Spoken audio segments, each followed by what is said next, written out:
അപ്പോൾ പൊതുവെ ആൾക്കാർക്കൊരു ധാരണ ഉണ്ടായിരുന്നു ഇങ്ങനെ ഇവിടെ ഈ സൺറൈസിൽ ഒരുപാട് ചാർജാണ്.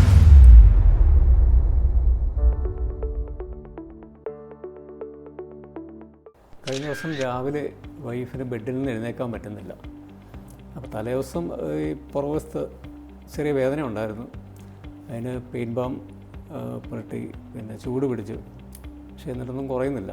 അപ്പോൾ രാവിലെ ആകുമ്പോൾ മാറ്റം വരുമെന്ന് പറഞ്ഞു. രാവിലെ ഒട്ടും അനങ്ങാൻ പറ്റുന്നില്ല. ബെഡിൽ നിന്ന് എഴുന്നേറ്റ് ഇരിക്കാനോ നിൽക്കാനോ ഒന്നും പറ്റുന്നില്ല. അപ്പം എഴുന്നേറ്റിരിക്കുമ്പോഴത്തേക്കും ഈ കൈയുടെ ഈ സൈഡ് കൊണ്ടാണ് വേദന. എഴുന്നേറ്റിരിക്കുമ്പോഴത്തേക്കും സഹിക്കാൻ പറ്റാത്ത വേദന.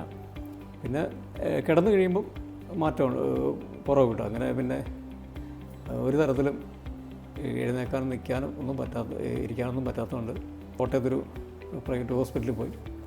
ആംബുലൻസിനാണ് പോയത്. കാരണം കാറിൽ പോകാൻ ബുദ്ധിമുട്ടാണല്ലോ. സ്കാൻ ചെയ്തു, MRI സ്കാൻ ചെയ്തു. അപ്പം സ്കാൻ ചെയ്ത് കഴിഞ്ഞപ്പം ഈ ഭാഗത്ത് തോളിൻ്റെ എല്ലിൻ്റെ 3 ഭാഗത്ത് തേയ്മാനമുണ്ടെന്ന് ഡോക്ടർ പറഞ്ഞു. അപ്പോൾ അതുകൊണ്ടാണ് ഇവിടെ നിന്നുള്ള ഞരമ്പിന് പ്രശ്നം വന്നു. അപ്പോൾ അത് വേറെ സർജറി ചെയ്യാനേ മാർഗ്ഗമുള്ളൂ, വേറെ ഓപ്ഷനൊന്നും ഇല്ല.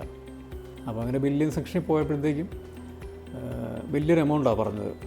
പെട്ടെന്ന് എനിക്കത് എൻ്റെ കയ്യിൽ അഡ്ജസ്റ്റ് ചെയ്യാൻ പറ്റാത്തതുകൊണ്ട് എനിക്ക് മെഡിസിപ്പ് ഉണ്ടായിരുന്നു.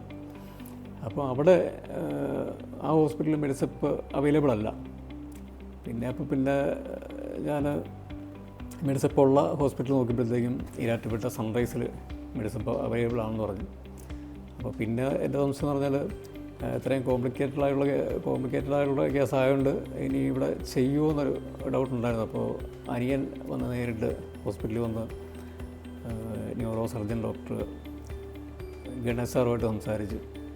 അപ്പോൾ സാറ് പറഞ്ഞ് നിങ്ങൾ ഇങ്ങോട്ട് പോരെ, ഒന്നുകൊണ്ടും പേടിക്കേണ്ട, നമുക്കിവിടെ എല്ലാ സംവിധാനമുണ്ട്, ഒരു കുഴപ്പമില്ല, ചെയ്യാമെന്ന് പറഞ്ഞു. അങ്ങനെ ഞങ്ങൾ പിന്നെ അവിടെ നിന്ന് ഡിസ്ചാർജ് വാങ്ങി നേരെ സൺറൈസിൽ വന്ന് അഡ്മിറ്റായി.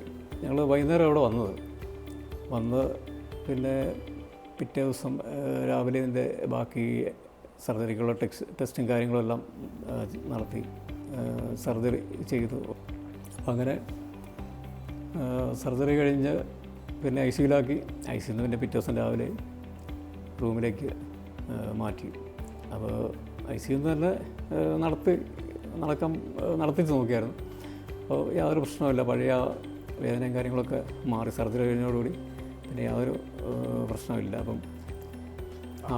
അപ്പോൾ എനിക്ക് ഇവിടെ ഞാൻ ബില്ല് പേ ചെയ്തപ്പം എനിക്ക് അവിടെ പറഞ്ഞതിൻ്റെ ഏകദേശം പകുതി എമൗണ്ടേ ആയുള്ളൂ. പക്ഷേ ആ പകുതി എന്ന് പറഞ്ഞാലും അവിടെ പറഞ്ഞത് ഈ 3 പ്രശ്നമുണ്ട്, അതിൽ ഒരെണ്ണം ചെയ്യുന്നതിനാണ് ആ എമൗണ്ട് പറഞ്ഞത്. പക്ഷേ ഇവിടെ വന്ന് 2 ഭാഗത്ത് ചെയ്തു സർജറി ചെയ്യുക. 2 സർജറി അല്ല, 2 ഭാഗത്ത് ചെയ്തത്. അവിടെ പറഞ്ഞതിൻ്റെ പകുതി എനിക്കിവിടെ ആയുള്ളൂ. പക്ഷേ അവിടെ പറഞ്ഞ ഒരു ഭാഗത്താണെങ്കിൽ ഇവിടെ 2 ഭാഗത്ത് ചെയ്യുന്നതിന് എനിക്ക് അതിൻ്റെ പകുതി ആയുള്ളൂ. അവിടെ തൊട്ടടുത്ത റൂമിലൊക്കെ ഇതുപോലെ പല സർജറികൾ കഴിഞ്ഞവരുണ്ടായിരുന്നു. അപ്പോൾ അവരുമായിട്ടൊക്കെ സംസാരിച്ചപ്പോഴത്തേക്കും അവർക്ക് ഇതുപോലെ മറ്റ് ഹോസ്പിറ്റലിലൊക്കെ അവരന്വേഷിച്ചിട്ടാണ് ഇവിടെ വന്നത്. അപ്പം അവിടെയൊക്കെ പറഞ്ഞതിനേക്കാൾ ഒരുപാട് ചെറിയ എമൗണ്ട് ഇവിടെ ചെയ്തതെന്ന് പറഞ്ഞു. അപ്പോൾ പൊതുവെ ആൾക്കാർക്കൊരു ധാരണ ഉണ്ടായിരുന്നു ഇങ്ങനെ ഇവിടെ ഈ സൺറൈസിൽ ഒരുപാട് ചാർജാണ്. പക്ഷേ എൻ്റെ അനുഭവത്തിൽ പിന്നെ പലരുടെയും ഇതുപോലെ അവരുടെയൊക്കെ അഭിപ്രായത്തിൽ ഒരുപാട് ചാർജ് കുറച്ചിട്ടാണ് നമുക്ക് സൺറൈസിൽ ഇങ്ങനെ ഈ സംഗതി കഴിഞ്ഞപ്പം ഈ ഹോസ്പിറ്റലിൽ വരാൻ കഴിഞ്ഞതിലും പിന്നെ ഇവിടുത്തെ ഡോക്ടേഴ്സിൻ്റെയും നഴ്സസിൻ്റെയും ഒക്കെ അവരുടെ കെയറിങ്ങിലും പരിചരണത്തിലുമൊക്കെ ഞാൻ പൂർണ്ണ സംതൃപ്തനാണ്.